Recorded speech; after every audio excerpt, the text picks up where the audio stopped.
금요 예배 나오신 여러분, 주님의 이름으로 환영합니다. 옆에 계신 분과도 인사 나누시기 바라요. 주님의 이름으로 축복합니다. 잘 나오셨습니다. 주님의 이름으로 축복합니다. 우리 모두 자리에서 일어나셔서 하나님의 말씀을 받겠습니다. 오늘 하나님의 말씀은 시편 16편입니다. 시편 16편 6절 그리고 7절 교독하겠습니다. 내게 줄로 재어준 구역은 아름다운 곳에 있으며 나의 기업이 실로 아름답도다. 나를 훈계하신 여호와를 송축할지라. 밤마다 내 양심이 나를 교훈하는도다. 아멘. 모두 자리에 앉으시기 바랍니다. 우리 또 오랜만에 우리 금요 찬양 예배로 다시 모였습니다. 우리는 오늘 읽은 시편 16편 전반부를 몇 주 전에 우리가 살펴봤습니다. 이 시를 포함해서 16편, 그 다음에 시편 56, 57, 58, 59, 50 이렇게 하면은 6, 7, 8, 9, 0 하나 해서 6개 시가 있는데 이 시를 다윗의 믹딤 그렇게 부른다고 말씀드렸었습니다. 성경 펴서 찾아보시면은 개역 개정편에는 그 위에 제목이 그렇게 쓰여 있습니다. 다윗의 믹딤. 그래서 지난번에 다윗의 믹딤 시에 관하여 이야기할 때 다윗의 믹딤이란 무엇인가, 믹딤이라는 게 무엇인가 말씀드렸는데, 믹딤이라는 것은 비밀이라는 뜻이라고 말씀드렸어요. 그래서 이 시의 진정한 비밀이 무엇인가를 말씀드린다고 했는데, 그것은 그 다음 주에 또 이제 우리가 돌아보면, 끝까지 보면 과연 이것이 어떤 비밀을 말하는 건가를 알 수 있습니다. 그런데 공통점들이 있어요. 다윗의 믹딤시의 공통점은 고난 가운데에 지은 시들입니다. 모두가 고난 가운데요. 그러면 여러분이 고난에 처하면 무엇을 해요? 고난에 처하면은 하나님의 이름을 불러요. 하나님의 이름을 부르고 기도를 합니다. 그래서 이 고난, 믹딤시에 하나만 빼놓고는 다 하나님의 이름을 부르면서 기도하는 그런 말로 시작합니다. 그래서 오늘 읽은 우리 16편에서는 어떻게 되어 있어요? 하나님이여 나를 지켜주소서 내가 주께 피하나이다 이렇게 시작합니다. 56편을 보면 이렇게 되어 있어요. 하나님이여 내게 은혜를 베푸소서 사람이 나를 삼키려고 종일치며 압제하나이다 이렇게 시작합니다. 하나님이여 내게 은혜를 베푸소서 내게 은혜를 베푸소서 두 번 반복돼요. 그 다음에는 그리고 내 영혼이 주께로 피하되 주의 날개 그늘 아래에서 이 재앙들이 지나갈 때까지 피하리이다 이렇게 시작합니다. 또 나의 하나님이여 나의 원수에게서 나를 건지시고 일어나 치려는 자에게서 나를 높이 드소서. 하나님이여 주께서 우리를 버려 흩으셨고 분노하셨사오나 지금은 우리를 회복시키소서. 이렇게 아주 간단한 그 기도 제목으로 기도하는 걸로 시작을 합니다. 이게 믹담의 시예요. 이렇게 기도하는 걸로 시작하자마자 믹담시에서는 곧바로 이어지는 게 있는데, 곧바로 이어지는 게 뭐냐면 그 기도에 대한 응답이에요. 그러니까 기도로 시작하고 기도에 대한 응답으로 바로 이어집니다. 기도에 대한 응답은 하나님에 대한 전적인 신뢰 이렇게 이어져요. 그러니까 하나님께 기도하자마자 전적인 신뢰를 보여줘요. 그러니까 오늘 16편의 경우는 하나님이여 나를 지켜주소서 하는 게 기도 제목입니다. 하나님이여 나를 지켜주소서 내가 주께 피하나이다 그렇게 되어 있는데, 이 피하나이다라는 단어가 과거형이에요. 내가 피신처를 찾았습니다. 직역을 하면 그래요. 내가 주께 피하나이다는 내가 주께 피하겠습니다라는 의지가 아니고 하나님이여 나를 지켜주소서 내가 피할 곳을 주님에게서 찾았습니다 그런 뜻이에요. 그러니까 이것은 과거형 고백이에요. 나를 지켜주셔서 내가 이미 찾았습니다 이렇게 찾았다는 그 확신 가운데 고백을 해요. 그런데 우리는 실제로는요 이렇게 읽을 때는 하나님이여 나를 지켜주셔서 그리고 내가 피난처를 찾았네 이렇게 보이지만은 사실은 이 두 문장 나를 지켜주셔서 하는 기도와 내가 찾았다고 하는 이 고백 사이에 뭐가 있었는지 우리는 알 수가 없죠. 그 마침표하고 세 문장이 시작하는 사이에 대해서는 전혀 침묵을 하고 있죠. 그러니까 그 사이에 이 두 문장 사이에 얼마나 다윗이 많은 마음의 갈등을 했겠는가, 고민을 했겠는가, 고통을 받았겠는가, 낙심을 했겠는가, 뭐 두려움을 겪었는가, 이런 과정이 있는지는 우리는 알지 못합니다. 하지만 그 기도하고 이어서 확신을 가졌던 그 과거형으로 고백을 했다는 것, 이것을 우리는 알죠. 그래서 우리는 여기서 이 과거형의 고백이 만들어내는 강력한 힘과 확신, 그리고 이 시에서 피할 곳을 지켜달라고 기도한 후에 다윗의 감정, 이 확신, 기쁨, 이런 것들로 가득 차 있는 것을 우리는 느낄 수가 있어야 되는 것이죠. 이미 믿음 안에서 구원을 확신한 후에 부르짖는 소리 지름입니다. 이렇게 간구하는 것이 힘이 있는 기도라는 말이죠. 그러므로 믿음의 기도는 결코 빈손으로 돌아오는 법이 없다는 것을 우리는 깨닫게 되는 겁니다. 그 과정 사이에 얼마나 많은 일들이 있었는지는 모르나, 그러나 지켜달라는 기도 다음에 오는 것은 과거형, 그것이 그렇게 되었다는 고백을 하는 거죠. 이처럼 기도와 함께 하는 그 믿음으로 넉넉히 이길 수 있음을 믿으시기를 주님의 이름으로 축원합니다.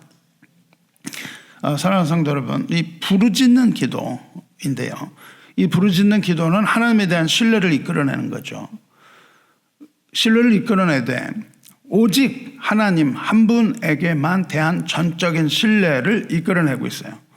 그래서 앞에 부분, 좀 오래됐지만은 그 앞에 2절, 3절, 4절, 5절에서 시인은 내가 피할 곳을 찾았다는 고백과 함께 그 다음에 뭘 얘기하냐 하면은 오직 하나님만을 믿겠다, 하나님의 이름만을 부르겠다고 선언을 해요. 그리고는 마음의 상태를 얘기하는데요, 땅에 있는 성도들은 존귀한 자들이요 하면서 다윗에게 주어진 그 성도들, 백성들을 생각을 합니다. 그래서 다윗에게 주어진 백성들은 존귀한 자다라고 하면서 그 백성들 가운데에서 주어지는 즐거움을 자기가 가져요. 다윗이 이러한 즐거움을 어떻게 얻을 수 있겠는가, 오직 하나님만을 내가 믿음으로써 얻는 즐거움을 이야기함과 동시에 다른 신에게는 예물을 드리는 자는 괴로움을 얻을 것이라, 이렇게 하나님만을 이야기합니다. 이걸 보시면요, 대칭으로 구조가 되어 있어요. 16절 1절부터 보시면 나를 지켜주셔서 1절에서 시작을 합니다. 그리고 5절에서는 어떻게 돼요? 지키시나이다, 이렇게 얘기를 합니다. 지켜주셔서 대칭으로 지키나이다 하고, 3절에는 뭐냐면 모든 즐거움이 그들에게 있도다. 이 하나님만을 믿는 사람들에게 즐거움이 있다고 3절이 되어 있고요. 꺾어서 4절은 대칭으로 뭐라고 되어 있습니까? 그들은 다른 신에게 예물을 드리는 자는 괴로움이다 할 것이라, 이렇게 대칭으로 얘기를 합니다. 이런 것을 이제 히브리 문학에 많이 나와요. 대칭으로 이야기 나오는데, 하나님만을 믿는 자에게는 즐거움, 다른 신을 이름을 부르는 자에게는 괴로움, 그리고 지켜달라는 말씀 가운데 그것이 지키시는 하나님이라는 것에 대한 고백, 이렇게 1절부터 5절까지가 대칭으로 되어 있어요. 그러니까 여기 핵심 주제는 뭐냐면 나는 오직 하나님만을 섬기겠다, 이런 고백이 중심인 거죠. 그게 어디서부터 나왔냐면 기도로부터 나왔다 그 말이에요. 그리고는 이제 6절부터 11절까지가 그 뒷부분이죠. 이 뒷부분에는요, 다윗이 가지고 있는 마음의 확신을 노래합니다. 하나님을 믿는 그 믿음으로 주어지는, 다윗에게 주어진 확신, 이거를 얘기해요. 근데 그 중에서도 오늘 읽은 이 앞에 두 구절, 6절, 7절은요, 현재를 얘기해요. 현재, 바로 지금. 현재에 대한 믿음으로 내가 지금 얻는 만족감, 그거를 이야기해요. 그러니까 기도 후에 뭐가 와요? 만족감이 오는 거예요. 거기에 대한 만족을 주십니다.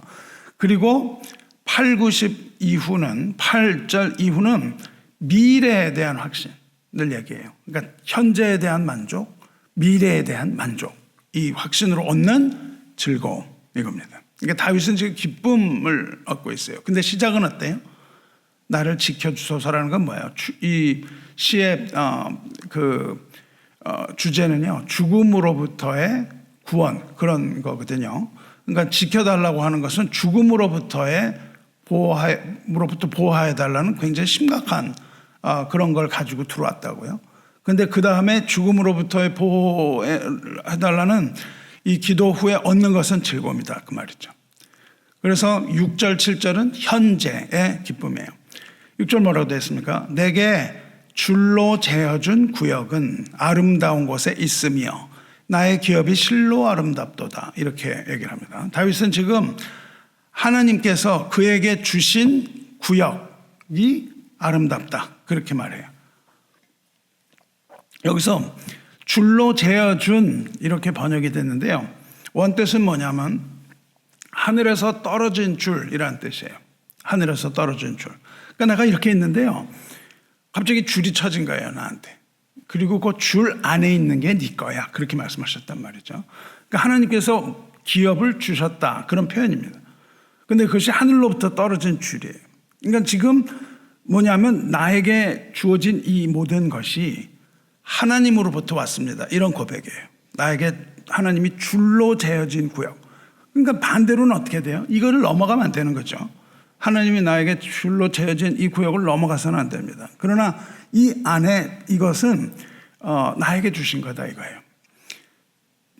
다윗에게 주신 것, 자기가 받은 그것이 크던 작던 그것은 하나님이 나에게 허락해 주신 것이라는 고백이죠. 그리고 그 주신 하나님이 이것을 주신 것이므로 나는 이것에 만족합니다. 그런 뜻을 얘기하고 있다고요. 이게 얼마든 간에. 그리고 그것이 하나님이 주신 것이기 때문에 내가 가진 이것은 아름답습니다. 이렇게 고백을 해요. 그러면 다윗이 아름답다고 말하는 그 구역이 어디예요? 그 어딜 말하겠습니까? 다윗은 아름답다 이렇게 얘기를 했는데 그 아름다운 거가 뭐예요? 하나님이 주신 게 다윗 왕국을 말하겠죠. 다윗의 왕국. 그러니까 뭐 엄청난 큰 것 같이 보이죠. 근데 그것이 다윗의 왕국이냐 그 말이에요. 그게 아니고 5절 마지막에 뭐라고 그러냐면 여호와는 나의 산업과 나의 잔의 소득이시니 나의 분깃을 지키시나이다. 그렇게 말씀하셨다고 말한다. 그러니까 나의 구역은 어딜 말해요? 하나님을 말해요. 하나님. 나에게 주신 것이 하나님이라는 뜻입니다. 하나님이라는 뜻이에요. 그러니까 그 앞에서 다윗은 오직 하나님만으로 나의 기업을 삼겠다 이렇게 선포를 했거든요. 그러니까 이러한 다윗은 자기가 가졌던 어떤 것들이 아무리 크고 놀라운 거라도 이게 아름답게 보았을 리가 만무한 겁니다. 뭘 아름답게 볼 수가 없는 거예요. 나머지 것들은. 그러니까 다윗이 말하는 아름다운 것이라는 건 뭐예요? 다윗이 소유하고 있는 그 땅 자체를 말하는 것이 아닙니다. 그 소유가 다윗이 가진 게 나라 전체라 할지라도 만족할 수가 없는 거예요. 거기는. 왜냐하면 왕들이 우리나라는 이만한데 만족해 이래요? 그러지 않죠. 옆에 나라를 공격해서 자꾸 이거를 확장해 나가고 이런 것들이 역사에 나타나는 왕들의 모습 아니겠어요? 그 중국이 말이죠. 그 큰 땅덩어리를 가지고 있는데 뭘 자꾸 원해요? 요 섬은 우리 거다. 너희 나라는 우리 거다. 이러면서 그냥 공격적으로 해서 자꾸 커졌잖아요. 그러니까 그런데 이스라엘이라는 그 조그만 나라가 다윗에게 만족감을 줄 리는 없다 그거죠. 그건 아니에요. 그러니까 그 아름다움이라는 것은 다윗의 왕국 그 자체를 말하는 게 아니라 하나님의 통치가 있는 하나님의 나라를 말하는 거죠. 그러니까 성도 여러분, 이것은 이 땅의 어떤 것만을 말하는 것이 아닙니다. 우리는요, 전에도 말씀드린 바 있지만 우리는 하나님 형상을 가졌다 그 말이죠. 그래서 하나님을 우리는 기업으로 삼기 때문에 우리는 어떤 것도 만족할 수 없어요. 우리가 가진 거에는요, 작으면 어떻게 돼요? 불평이 나오죠. 요만큼 가지고 있는데 그러면서 만족이 되나요? 안 돼요. 그죠? 그러면 우리가 가진 재산이나 이런 게 많으면은 만족이 되냐고요? 그것도 만족이 안 됩니다. 그렇죠? 그러니까 우리는 하나님의 형상을 가진 인간은 하나님이 아니고서는 만족할 수가 없는 거예요. 우리는 오직 하나님으로만 만족하는 사람이라는 것을 믿으시기 바라요. 우리는 행복을 추구하려고 자꾸 하지만 그렇게 행복을 추구해서는 행복을 얻을 수가 없습니다. 행복이라는 것이 하나님을 떠난 행복이라는 것은 있을 수가 없어요. 그러니까 진정한 행복이라는 것은 하나님을 모시고 사는 삶입니다. 하나님과 함께하는 삶, 이게 우리의 기쁨이고 거기에만 그 하나님의 통치가 있는 곳, 나를 통치하시는 그곳이 우리에게 아름다운 곳이라 그 말이죠. 어디예요 그게? 그렇게 아름다운 나의 구역이 어디입니까? 그게 바로 천국을 말하는 겁니다. 천국 전체가 우리에게 주신 하나님의 나라요. 그것이 우리에게 주신 기업이에요. 하나님을 우리가 소유했다는 것은 하나님의 나라 천국을 우리가 모두 소유했다는 것과 같아요.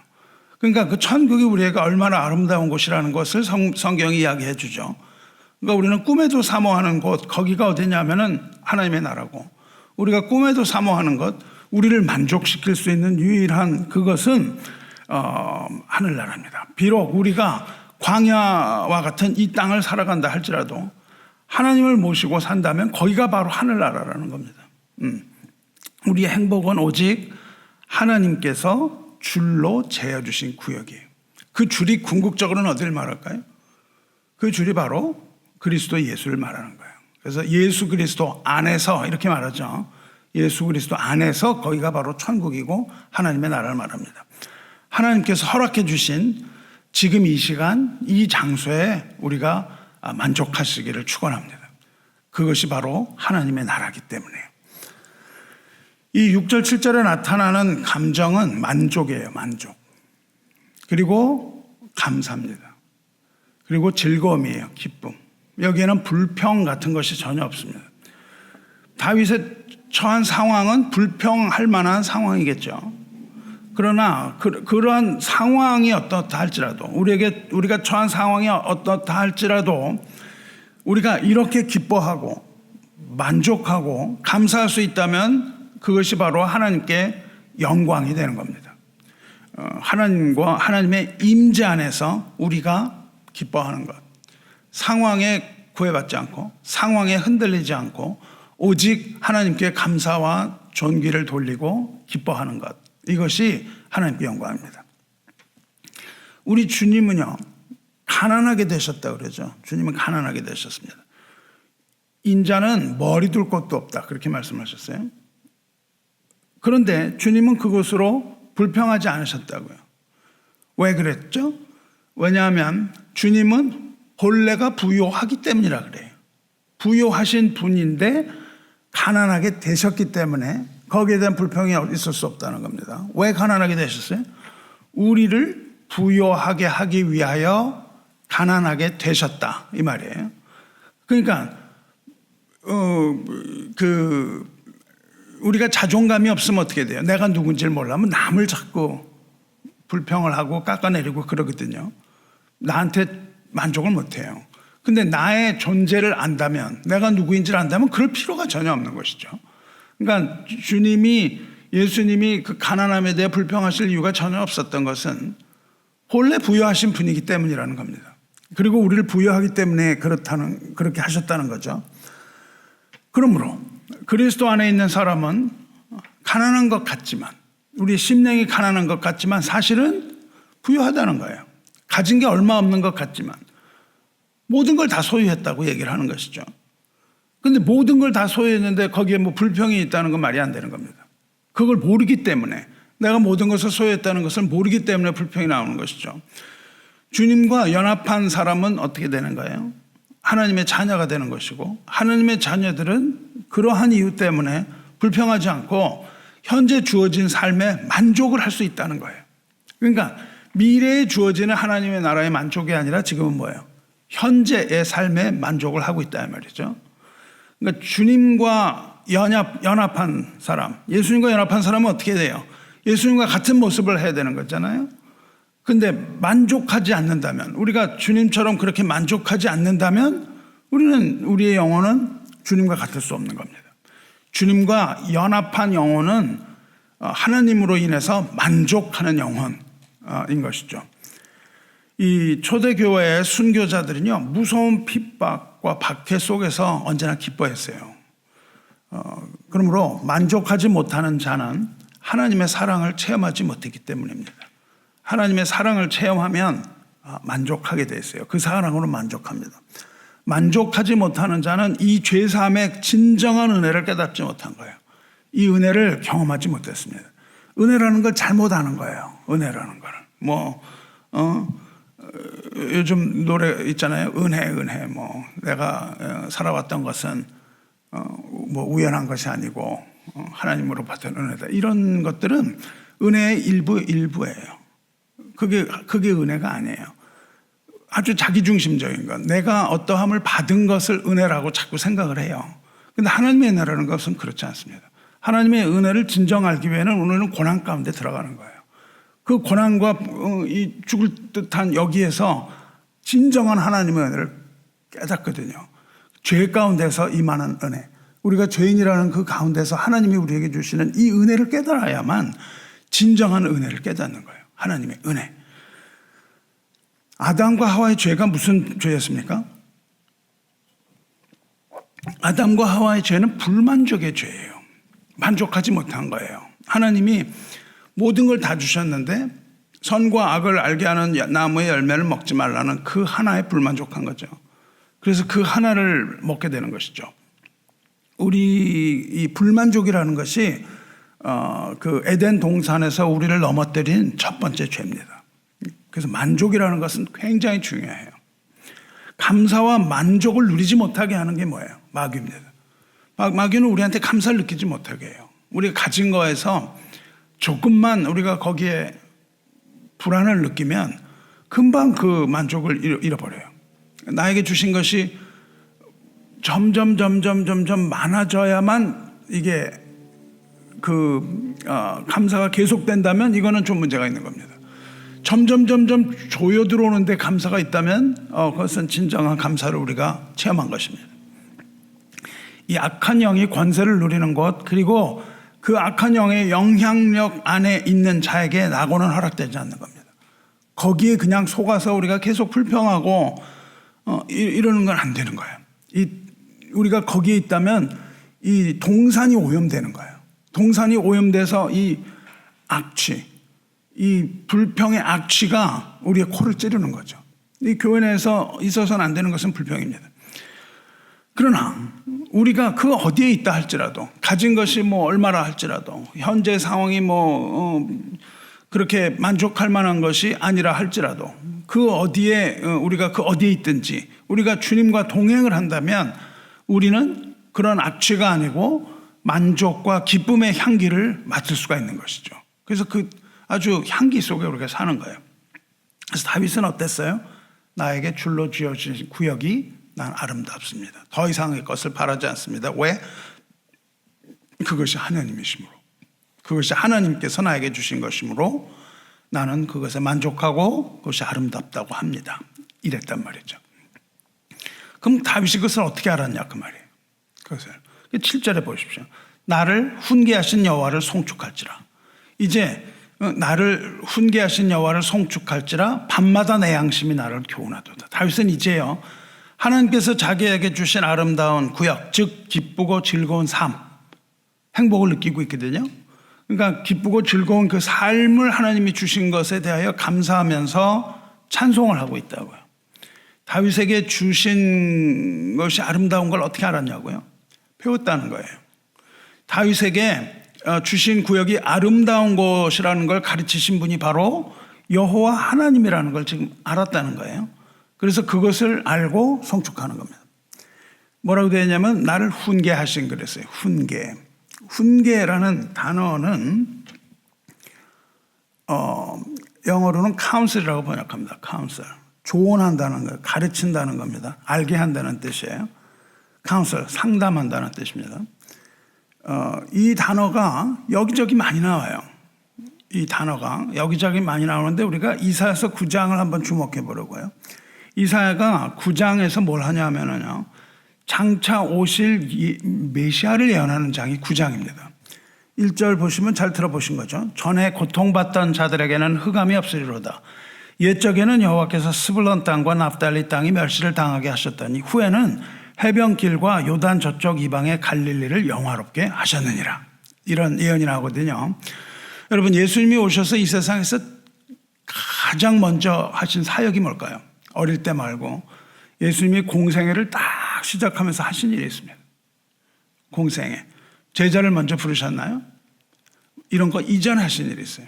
예수님이 이 세상에 오셔서 가장 먼저 하신 일이 뭐냐면 스불론 땅을 가신 거예요. 그 땅이 이사야가 예언한 바로 그거거든요. 그러니까 메시아가 오시면은 이 옛날에 멸시를 받던 스불론 땅과 납달리 땅 이방의 갈릴리가 영화롭게 될 것이다. 이렇게 예언이 돼 있어요. 그러니까 예수님이 딱 오신 것은 예수님이 거기 가셨고 그것을 기록한 것은 내가 메시아로 이 땅에 왔다는 것을 처음 밝히신 겁니다. 이처럼 이사야 9장이 메시아에 대한 예언장이거든요. 그런데 거기에서 메시아의 이름을 불러요. 이사야가 뭐라고 부르냐면 이게 우리 성탄절 때 많이 하죠. 이는 한 아기가 우리에게 낳고 한 아들을 우리에게 주신 바 되었는데 그 어깨에는 정사를 메었고 그의 이름은 기묘자라 모사라 전능하신 하나님이라 영존하시는 아버지라 평강의 왕이라 할 것입니다. 그래서 우리가 그 크리스마스가 되면 평강의 왕, Prince of Peace 이거 설교하는 거 들으셨을까요? 근데 여기 여러 가지 이름이 나오는데 그 중에 뭐냐면 기묘자라 모사라 이건 한 단어로 되어 있습니다. 기묘자이면서 모사예요. 기묘한 모사 이렇게 되는데 이 모사라는 거 번역이 우리 말이 좋지는 않아요. 영어로는 뭐라고 되냐면요. 기묘자라 모사라를 The Wonderful Counselor 아주 놀라운 상담자다 이거예요. 놀라운 상담자. 우리에게 뭘 놀라운 걸 가르쳐 주시는 분이다 그 말이죠. 그러니까는 메시아는 우리에게 놀라운 걸 가르쳐 주신다 그래요. 요거가 신약으로 가면은 어떻게 되냐면요. The Counselor 그래놓고 우리말로는 보혜사 그렇게 번역을 해요. 보혜사. 보혜사는 우리를 무슨 뜻이냐면은 옆에서 우리를 도와주는 분 그런 뜻입니다. 옆에서 뭘 자꾸 알려주는 거예요. 성령이 우리에게 성령이죠. 보혜사는 보혜사 성령이 오시면 이렇게 얘기하는데 성령은 파라클라이토스는 뭐냐면 파라라는 건 옆이라는 뜻이에요. 클라이토스는 콜이라는 겁니다. 옆에서 얘기를 해주는 분 그런 뜻이에요. 보혜사라는 거는. 그래서 the counselor, the wonderful counselor, 뭐 놀라운 상담자. 상담은 뭐 하는 거예요? 우리를 상담했어서 우리를 병을 낫게 하고 모두 깨닫게 하시고 그런 거잖아요. 그렇죠? 우리 잘못된 것들 깨닫게 하시고 그런 거죠. 그러니까는 이것이 뭐냐면 성령이라는 거예요. 그러니까 지금 뭐예요? 나를 훈계하셨다라는 거는 나를 카운슬하셨다라는 것이죠. 그러니까 훈계하셨다는 말이 무슨 뜻입니까? 내적인 것을 깨닫게 하셨다 그 말이에요. 내적인. 그러니까 이것을 우리는 뭐라고 부릅니까? 우리가 깨닫는 거를 성경을 아무리 읽어도 깨닫지 못하는데 깨닫게 될 때는 무엇을 통해서 깨달아요? 성령을 통해서 깨닫거든요. 하나님의 말씀을. 그걸 우리가 뭐라고 말합니까? 성령의 내적인 조명이다. 이렇게 신학에서는 설명을 하죠. 그러니까 우리 예수님의 말씀을 성령이 하시는 일은 뭐냐면 말씀을 깨닫게 하는 거예요. 그것을 일루미네이션, 성령의 조명이라고 불러요. 우리가 성경을 가지고 있는데 불 다 껐다 이거예요. 불을 끄니까는 보이지가 않죠. 그죠? 알 수가 없는 거예요. 하나님이 우리에게 말씀을 주셔도 캄캄한 곳에서는 이것을 읽을 수가 없습니다. 알 수가 없어요. 그래서 하나님이 성령을 통해서 불을 밝혀주신다 그 말이에요. 이것이 바로 성령의 역할이에요. 그러니까 지금 다윗을 깨닫게 하신 분이 누구예요? 하나님이라는 건데 하나님 중에 어느 위를 말해요? 성령 하나님을 얘기하고 있다고요 지금. 그러니까 다윗을 깨닫게 한 분이 바로 성령 하나님이었다는 것을 짐작하게 하는 대목입니다. 성도 여러분, 그 베드로가 주님에 대해서 고백하죠. 주는 그리스도시요 살아계신 하나님의 아들이다 이렇게 고백하잖아요. 그러니까 예수님이 뭐라고 말씀하세요? 맞다고 말씀하시면서 뭐라고 그러세요? 이를 깨닫게 한 이는 혈육이 아니요 하늘에 계신 내 아버지다. 그렇게 말씀하시죠. 우리는 예수가 그리스도라는 것을 알 수가 없어요. 우리는 아무리 성경을 보아도요, 예수님이 그리스도라는 것을 모릅니다. 아무리 훌륭한 국문학자, 영문학자, 언어학자에게 이걸 가져다 줘도 예수님이 메시아요, 예수님이 그리스도라는 것을 알지 못해요. 그럼 우리는 어떻게 예수님이 메시아라는 걸 알아요? 성령께서 알려주시기 때문에 그래요. 그래서 뭐라고 말합니까? 성령이 아니고서는 예수를 주라 시인할 수 없다 그랬다고요. 그러니까 우리가 예수님을 주님이라고 고백하는 것은 반드시 뭐냐면 우리 안에 성령이 계시다는 뜻입니다. 성령이 우리 안에 계시다는 거예요. 그리스도가 우리의 주님인 것을 알게 하시는 이는 성령 하나님.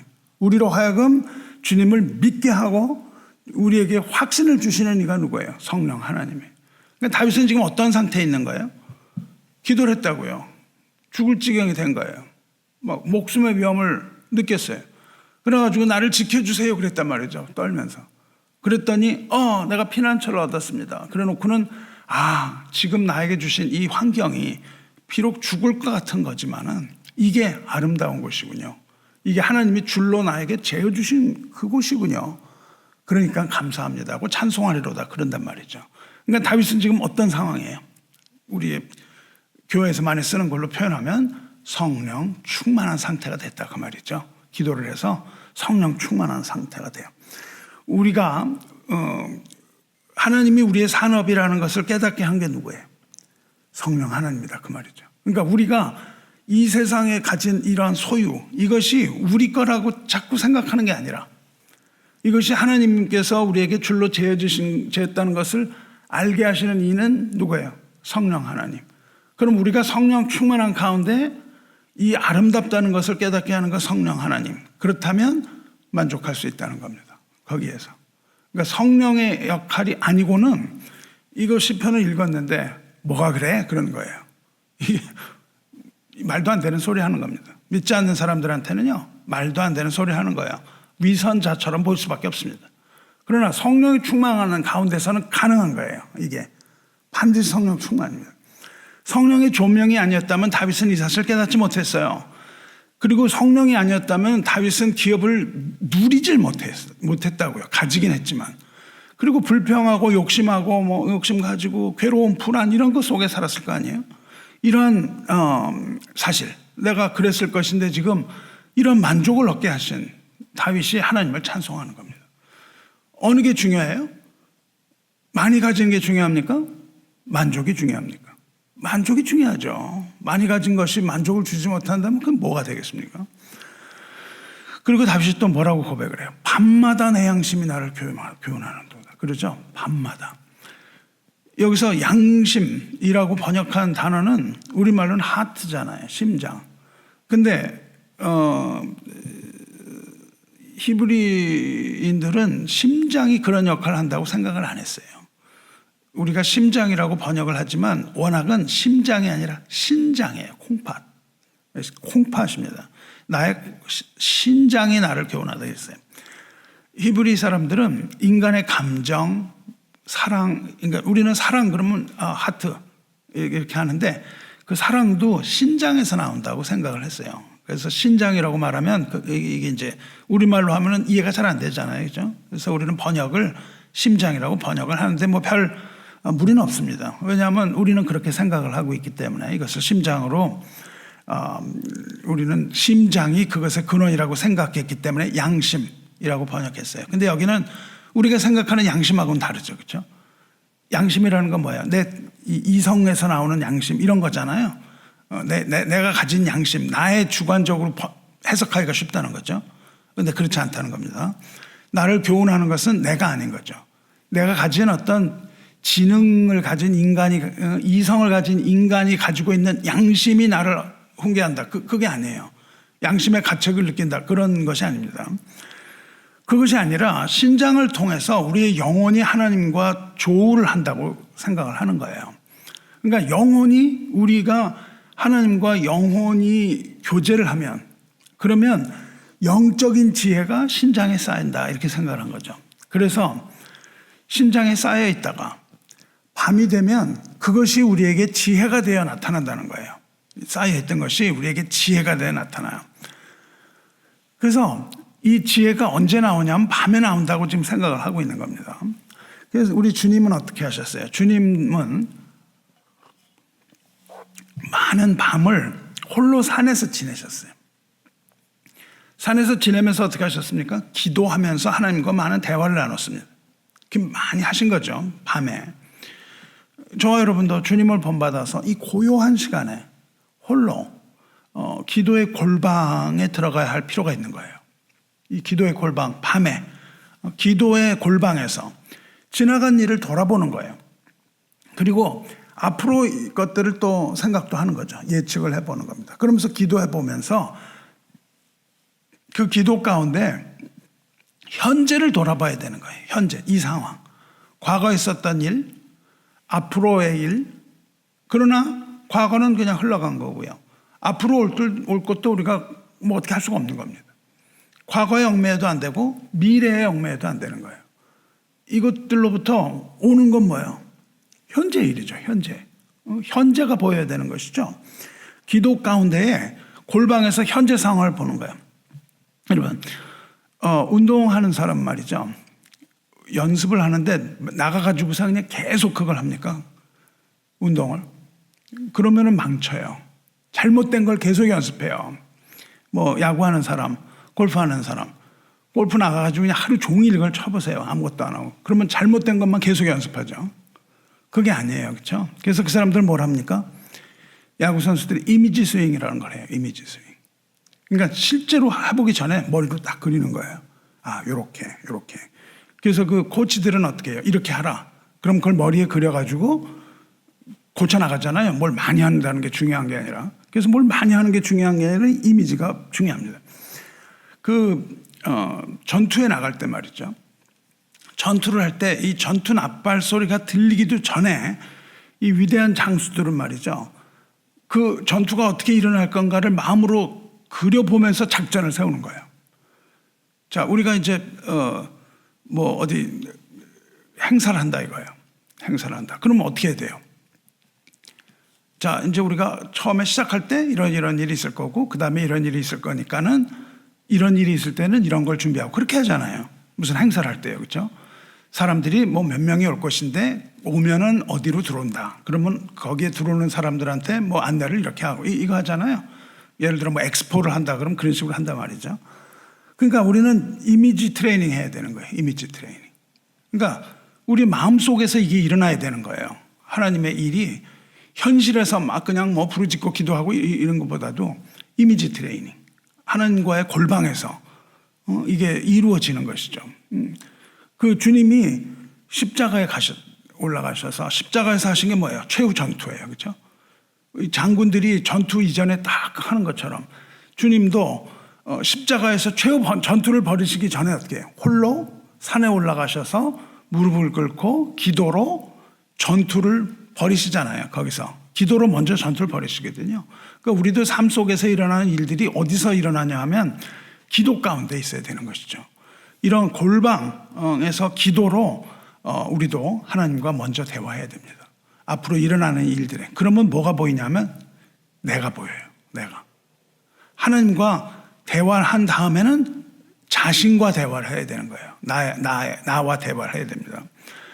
만일 하나님, 근데 나와의 대화는 자주 해요, 우리가. 그쵸? 근데 뭐예요? 이렇게 할까? 저렇게 할까? 이거잖아요. 나와의 대화는. 근데 하나님의 대화가 없이 내 생각을 가지고 나한테 말을 걸면은 그때부터는 온갖 부정적인 생각이 나와요. 욕심, 이런 것들이 나옵니다. 여러분, 왜 우리가 부정적인 생각하는지 아세요? 부정적인 생각은요, 자신을 보호하겠다는 거예요. 옛날에 호랑이가 나왔어요. 호랑이를 맞부딪혔다고요. 그러면은 그 다음에는 어떻게 합니까? 호랑이 만났던 걸 계속 생각을 해요. 그렇죠? 왜 생각을 하죠? 그 다음에 호랑이를 만나면은 민첩하게 도망갈 수 있거든요. 그래서 우리는 과거에 있었던 경험을 계속해서 뇌가 그것을 생각하게 만들어요. 너 지난번에도 이랬지. 요번에 또 그럴 거야. 그건 무슨 메시지예요? 우리가 우리한테. 빨리 그런 생각나면 빨리 피해. 그걸 계속 하거든요. 그래서 그 cognitive science, 뇌과학 하는 사람들이 이런 거 논문으로도 많이 썼습니다. 왜 부정적인 생각만 자꾸 하고 걱정만 하고 그러냐. 그거는 우리가 뇌가 그런 보호 본능이 있기 때문에 그렇습니다. 그러니까 우리가 하나님과 대화하지 않고 인간에게 대화하면 이런 거예요. 전투에서 그렇게 하면 부정적인 생각, 욕심 이런 것들이 우리를 둘러싸는 거예요. 이거 앞으로 어떡하지? 이것만 계속 생각합니다. 그러면 전투에서 승리를 할 수 있어요, 없어요? 없다고요. 전투에서 승리를 할 수가 없습니다. 마귀에게 기선을 제압당하고 무릎 꿇게 되는 거예요. 그러니까 일이 생기면 생각을 하거나 궁리를 하지 말고 그 이전에 뭘 해야 돼요? 하나님과 대화를 해야 된다고요. 하나님과 대화를 한 후에 그 다음에 자기와 대화를 하시면 됩니다. 그래야 자기가 진정한 자기가 보여요. 하나님이 없는 어떠한 것, 이게 아주 독약입니다. 지혜로운 자들은요, 안 봐도 아는 거예요. 그래야 지혜로운 자예요. 이걸 뭐 학습을 해갖고 한다 그러면 이미 그거는 뭐 지혜로운 게 아닙니다. 지혜로운 자들은 밤에 눈을 딱 감고 천리 앞을 보는 거죠. 말하자면 탁 보면 아는 겁니다. 우리가 탁 보면 알아야지 이걸 뭐 안 되는 거예요. 그러니까 하나님의 지혜를 가진 사람들은요, 밤에 눈을 감고서도 세상을 보는 거예요. 어리석은 자들, 하나님이 없다 하는 자들이 낮에 그냥 눈에 불을 켜고 불을 뜨고 낮에 보는 것보다 훨씬 더 많은 거를 하나님의 사람은 지혜의 눈으로 밤에 볼 수가 있어야 되는 거예요. 그러니까 하나님의 기도 가운데 이런 것들 있는 것을 믿으시기 바랍니다. 그래서 인생의 문제들 생각하고 연구하고 이러기 이전에 하나님 앞에 나가서 뭘 받아야 되냐면요, 씨를 받아야 돼요. 하나님 앞에 나가서 말씀의 씨앗을 받아야 돼요. 그래서 그것을 간직해야 돼요. 말씀을. 그러면 우리가 받은 그 말씀의 이것은 씨앗인데 이것이 우리 영혼에 심어져서 우리 영혼의 동산에 심어져서 기도를 통하여서 이 말씀이 싹을 내는 거예요. 그래서 우리의 영혼 가운데서 이 싹이 마침내 자라서 열매를 맺는 거예요. 그래서 우리는 하나님 앞에 나가서 이 씨를, 말씀의 씨를 받아들여야 되는 거예요. 그게 바로 뭡니까? 하나님께서 우리에게 말씀하시는 지혜의 소리예요. 미세하게 말씀하시는 거예요. 우리는 인생에서 왼쪽으로 가야 될지 오른쪽으로 가야 될지 모르지만은 지혜의 소리가 어떻게 해야 된다는 것을 말씀하시는 거예요. 그걸 어디서 들어요? 골방에 있는 하나님의 보좌에서 듣게 되는 겁니다. 성령께서 말씀하시는 이 지혜의 말씀을 잘 기울여 들으시기 바라요.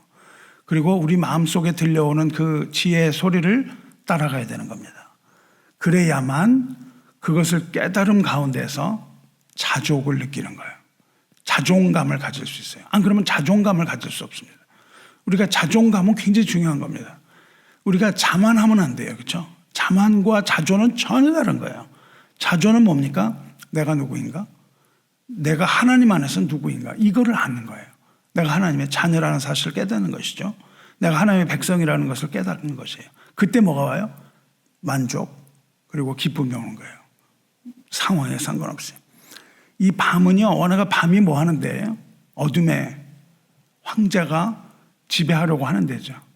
그러니까 밤은요, 죄인들이 죄를 짓는 시간이에요. 이게 보통은. 하지만 성도는 어때요? 밤에 죄를 짓는 것이 아니라 하나님과 함께 있을 때 밤에 하늘의 음성을 듣는 시간입니다. 하나님 음성을 듣는 시간이에요. 고요함 가운데 하나님의 세미한 음성, 이 세미한 하나님의 음성을 들어야 돼요. 이것이 하늘의 소리입니다. 우리의 속사람에게 말씀하시는 거예요. 거듭난 속사람에게 말씀하시는 하나님의 음성입니다. 사랑하는 성도 여러분, 그리스도 안에서 자족함을 배우시기 바라요. 만족. 만족이 기쁨인 동시에 이게 바로 능력이에요. 능력입니다. 사도 바울은요, 성령 안에서 자족함의 모든 비결을 배웠다, 그렇게 얘기해요. 성령 안에서. 그렇기 때문에 그는 어떤 상황이나 형편이나 이런 것에 상관하지 않고 기뻐할 수 있는 비밀을 배웠다고 얘기합니다. 이렇게 말합니다. 어떠한 형편에든지 나는 자족하기를 배웠나니 나는 비천에 처할 줄도 알고 풍부에 처할 줄도 알아. 모든 일 곧 배부름과 배고픔과 풍부와 궁핍에도 처할 줄 아는 일체의 비결을 배웠노라. 빌립보서 4장 11절 말씀입니다. 외적인 어떤 형편이 와도 바울은 근심이나 걱정 따위로부터 초연할 수 있다는 겁니다. 왜요? 왜냐하면 그리스도로 말미암은 은혜와 평강을 입고 있다는 것을 내가 알기 때문에 이미 그것이 와 있다는 거예요. 그래서 그는 뭐라고 고백을 합니까? 사는 것이 그리스도니 죽는 것도 죽은 것도 유익하다 이렇게 말을 하거든요. 그리스도의 능력을 의지함으로써 오직 복음 사역에 매진할 수 있는 비결을 배웠다 그 말입니다. 비결을 배웠다는 건 뭐냐면 비밀을 전수받았다 그 말이에요. 비결을 배웠다. 비밀을 전수. 다윗과 똑같은 거죠. 성령께서 그걸 알게 하셨다는 겁니다. 성령을 통해서 아버지께서 알게 하여 주셨으므로. 그러므로 뭐라고 그러죠? 내게 능력 주시는 자 안에서 내가 모든 것을 할 수 있느니라 이 고백을 해요. 이걸 또 우리가 남용을 했죠. 잘못해서. 내가 하고 싶은데 능력 주시니까 난 아무 일이나 다 할 수 있는 슈퍼맨이 되는 것처럼 오해를 하시면 안 되는 거예요. 이 말씀은 내가 자족함을 배웠으므로 환경이 나를 지배하지 못합니다. 그 뜻입니다. 뭐 환경이 막 해갖고 내가 막 슈퍼맨처럼 이런저런 걸 할 수 있다는 뜻이 아닙니다. 바울이 모든 역경을 극복할 수 있습니다. 그 말이에요. 나에게 주어지는 모든 역경을 내가 극복할 수 있다는 능력, 그리고 그것은 능력이다. 그렇게 말하는 거예요. 내가 가난해도 나는 살 수 있고 부유해도 내가 시험에 빠지지 않고 이렇게 살 수 있는 것이 그 역경을 극복할 수 있었던 것이 하나님의 능력인데 그것이 오직 그리스도로 말미암았다는 사실을 성령이 나에게 깨닫게 해주셨다. 이 고백을 하는 겁니다. 이런 고백하시길 바랍니다.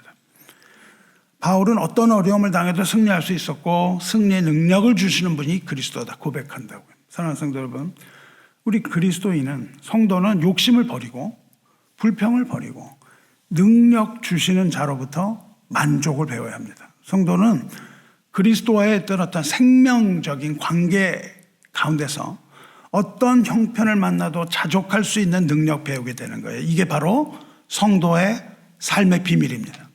그리고 이것이 참된 능력의 원천입니다. 우리 말씀을 이제 맺으려고 합니다. 성령은 오늘 배운 것처럼 성령은요 훈계와 교훈의 영이에요. 우리를 알게 하시는 분입니다. 성령은 우리가 걸어갈 길 한 걸음 한 걸음 알게 인도하시고 강한 손으로 우리 마음에 교훈하시는 분이에요. 성령께서 훈계하심으로 우리를 인도하시고 능력으로 우리를 강건하게 하셔서 능력 주시는 자 안에서 우리가 어떤 상황을 만나도 자족함으로 그 상황을 극복하고 승리 얻으시기를 축원합니다. 기도 가운데 예수님이 성령의 인도하심을 받으셨어요. 겟세마네에서 기도하실 때 성령의 인도함을 받고 주님이 뭐라고 기도하시냐면요. 그 십자가 죽음의 고통 그걸 얘기하시면서 그 잔이 지나가게 해달라고 기도를 하세요. 그렇죠? 만일 할만하시거든 이 잔을 내게서 지나가게 하옵소서. 그래놓고 그러나 나의 원대로 마시옵고 아버지 원대로 하옵소서. 이렇게 기도하죠. 저와 여러분도 이렇게 기도함으로써 나의 원대로 마옵시고 아버지의 원대로 하옵소서. 어떤 형편을 내가 만나더라도 이렇게 담대하게 기도할 수 있게 되기를 주님의 이름으로 축원합니다. 기도하겠습니다. 자비로우시며 은혜로우신 하나님 아버지, 하나님을 바라보는 자의 산업이 되시며 또한 우리 자녀의 소득이 되시는 하나님 아버지는 우리에게 분깃을 주실 뿐 아니라 우리 주신 그 분깃을 지키시는 자이니다. 우리에게 성령을 허락하여 주시옵소서. 성령으로 우리 영혼 충만하게 채우셔서 주께서 우리에게 주신 구역은 아름다운 곳이라는 것을 깨닫는 심령 되게 하옵소서. 성령 충만함으로 자족함의 비결 깨닫게 하시고 어떤 형편에 처할지라도 불평하거나 불신하지 않게 도우시고 성령의 눈을 밝히 뜨게 하옵소서. 성령의 눈을 떠서 현실을 직시하게 하시고 그 가운데서 하늘의 기쁨 허락하여 주시옵소서. 비천에 처할 때 낙심하지 않게 하시고 풍부에 처할 때 교만하지 않게 하시옵소서. 배고픔과 배부름과 풍부와 궁핍에도 처할 줄 아는 일체 비결 가르치시옵소서. 그리하여 능력 주시는 주님 안에서 우리가 모든 것 하게 하여 주시옵소서. 모든 것 이기는 우리의 힘이 되시는 우리 주 예수 그리스도의 능력의 이름으로 기도드리옵나이다. 아멘.